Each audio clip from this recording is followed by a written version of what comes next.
few months ago, I visited Robert, an ethical hacker who has 34 CVEs to his name. That day, we filmed 2 videos covering different types of cyber attacks. The first video was published over a month ago. I encourage you to watch it if you haven't seen it yet. In this second video, Robert will introduce you to double clickjacking, a fairly recent vulnerability that allows an attacker to bypass protections against traditional clickjacking and trick legitimate users into performing unintended actions. If you enjoyed this video, don't forget to like it and leave a comment. So this challenge is a login to some website called Fun Games, and I can register for an account, test, and then some cookie clicker game is now requesting access to my data, and when I approve this, I end up on this very ugly looking cookie clicker game. I can save my high score.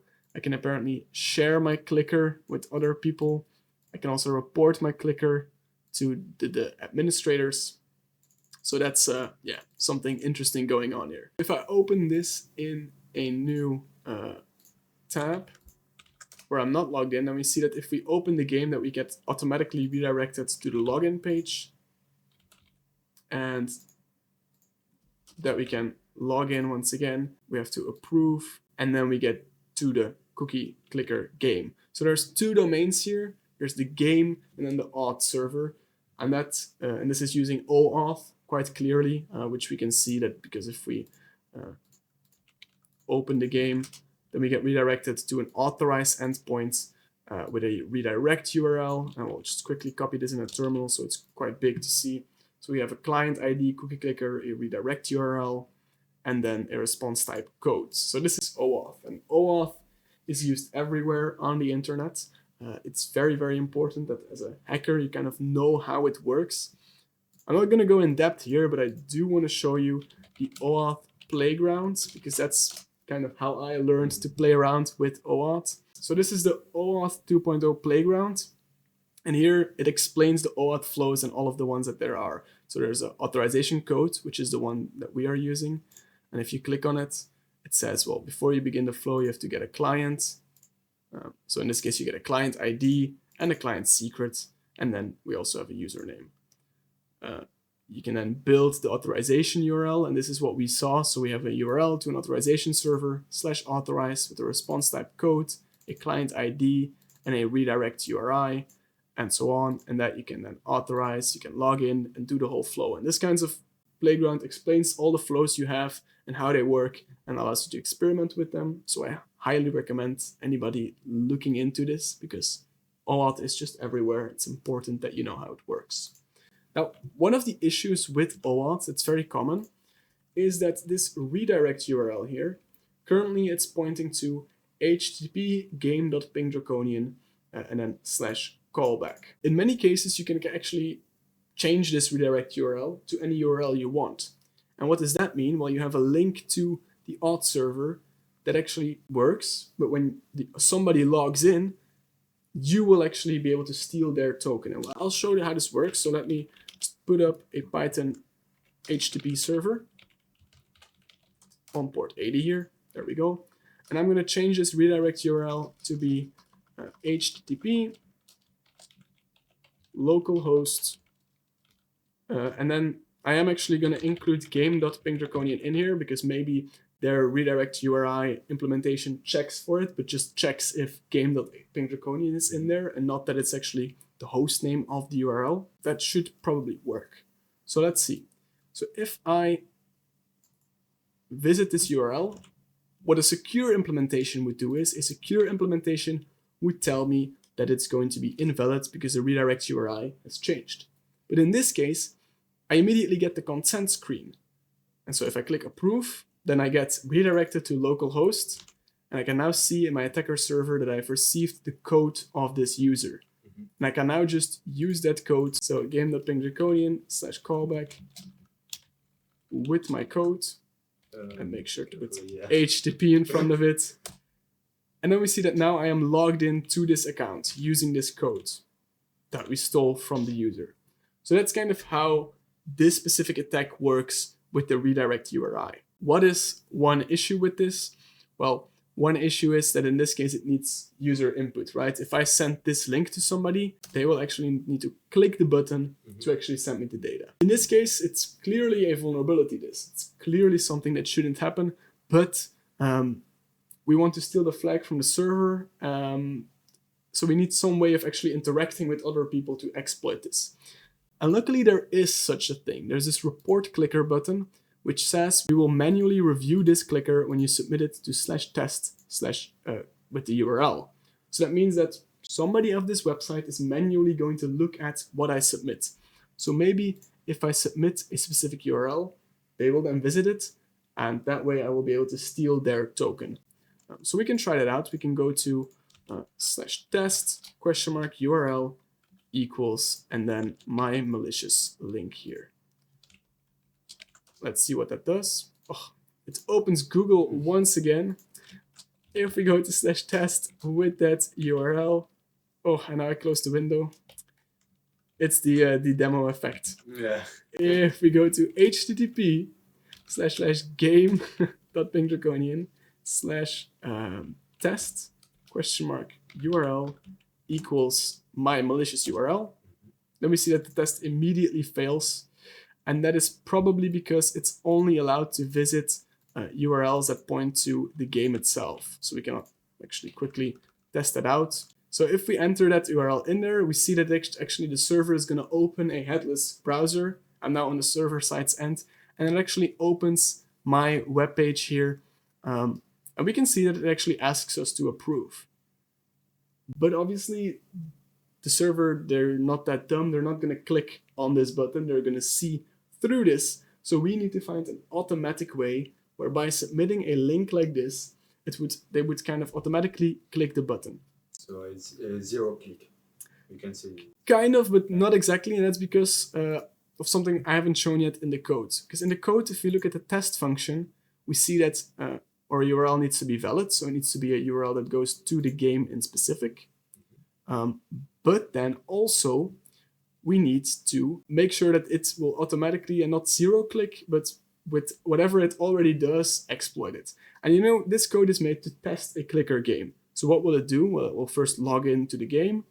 Once it's logged in, it will go and find something with the cookies ID, and it will start to click that 5 times. So it will test your clicker game. Because if we look at the main website, this cookie, it has the ID cookies, right? So what will this admin do? It will open the page and click the cookie 5 different times. So that's kind of all we have to work with. So somehow we need to craft an exploit with that. How is that going to work? I have a pretty cool exploit here that comes from a blog post that I will show you, which is the double click clickjacking. So if you haven't heard of clickjacking yet, then this will be really cool. Clickjacking is kind of an attack where an attacker wants somebody to click on a button. So what they do is they iframe that page on the attacker domain and then somehow trick the user into clicking it. They will hide the iframe completely, so remove it fully, but it's still there. And if the user then clicks on the cookie, for example, actually they're clicking on the iframe below on another website and exploiting it that way. But there's a new variation on that called double clickjacking. And what is double clickjacking? Well, clickjacking has kind of been solved already many times because there's this browser protection X-frame options, which is also set in our CTF challenge here. X-frame options is set to deny. And that means that you're not allowed to iframe this website. So you cannot perform a clickjacking attack because you cannot iframe a website and hide it and trick a user into clicking there. But this attack kind of fully bypasses that. Because what will it do? Well, you will visit an attacker's webpage. The attacker will then try to force you to double click somewhere. But in the meanwhile, it has already changed the location of the previous page to the page that it wants to attack. So you have an attacker page. It opens a new window where you are tricked into double clicking somewhere. In the meanwhile, your old window is changed from location. When you click once in a new window, it closes a new window, forces you to look back at the original window, which has been changed to the website you want to click on, and your double click then clicks there unintentionally, doing a real click on a website without even wanting to do it. So that's kind of a really cool attack and a really cool way to bypass this protection for click checking. And that's what we are going to try out right now. So I have some code here that is going to do that. So pretty much we just have a page with a script, and the script has a function open double window. So what is this going to do? Well, this is just going to open a new window to a URL, and this URL is then going to contain a div that has the ID cookies, and it's just going to ask you to double click on it, right? But when you click on it, so when you do a mouse down event, it will close that window, and then you will go back to the previous window. And I can show what that looks like when actually running it. So let's see, let's go to the attacker, to the attacker page, open Python here. If we now browse to localhost /attacker.html, then we see our page here, which has double click here. Double click here. So it's tricking us into double clicking here. In the meanwhile, it opens another tab here with the consent screen. And the consent screen is now asking you to approve. And when you click here, it will close that window, and then your click will automatically come through to this screen. Let's show that attack in action on our game. So I can take here the attack URL that I have. I can go to the game, to the test page, and paste that in here. If we run that, then we see that it opens up the clicker game, it opens up the web page, and all the buttons get pressed in the right exact location so that it actually triggers. I can maybe slow it down a little bit if you want to see it better in the code. So if we add some promises here that slow it down. What was the CVSS score? Show it better. So let's wait 5 seconds everywhere so we can actually see what happens. So let's trigger the exploit again. So we'll open this page, it will click on the buttons, and as you can see, it then redirects to this page where I have now stolen the code of the administrator. And now I can really easily just use that code of the administrator with the code, and then we see that the flag shows up in the URL because we are now logged in as the administrator. That's kind of the attack. I did a terrible job at explaining how it works, so I'm sure you have questions. No, it was well explained, and the good thing is because clickjacking, what's the solution? Something that we report as low, and even in bug hunting, you cannot even report that. So this kind of